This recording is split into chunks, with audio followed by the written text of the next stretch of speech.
नमस्कार, मी संजय जोशी, महाराष्ट्र मंदिर महासंघाचा राज्य संघटक.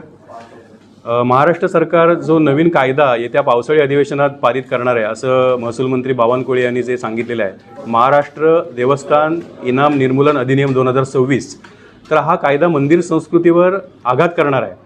आणि या कायद्यान्वये महाराष्ट्रातील जवळपास 4.5 लाख हेक्टर जमिनी इनाम जमिनी आहेत, या सगळ्या त्या देवस्थानांच्या ताब्यातून काढून या घेतल्या जाणार आहेत. आणि दुसरं म्हणजे या जमिनींवरचा टॅक्स हा शासनाला देवस्थानांना भरावा लागणार आहे. म्हणजे ज्या इनाम जमिनी छत्रपती शिवाजी महाराज असतील, छत्रपती संभाजी महाराज असतील, पेशवे असतील, आदी राजे महाराजांनी, दानशूर व्यक्तींनी इनाम जमिनी ज्या दिलेल्या आहेत त्याच्यावरती कोणताही टॅक्स खरं तर भरावा लागत नाही, असा एक कायदा आहे महाराष्ट्रातील जे कायदे आहेत त्यानुसार.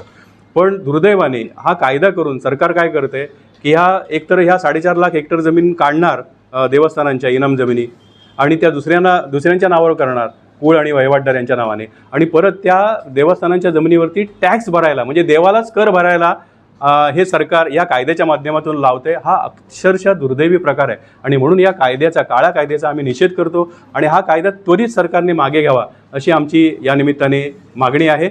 दुसरा एक भाग म्हणजे याच्यामध्ये जे घटनेने मूलभूत अधिकार दिलेले आहेत त्या मूलभूत अधिकाऱ्यांचंच हनन केलं जातं आहे. म्हणजे उदाहरणार्थ घटनेचं 25वां कलम असं सांगतं की प्रत्येकाला धार्मिक स्वातंत्र्य आहे, प्रथा परंपरा जपण्याचं स्वातंत्र्य आहे.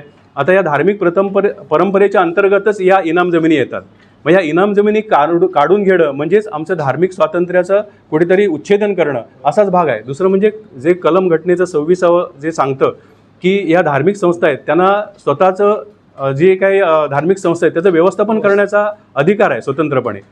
म्हणजे त्या जमिनी असतील त्या कशा वापरायच्या, त्यातून काय उत्पन्न घ्यायचं हे ठरवायचा हक्क हा देवस्थानांना आहे.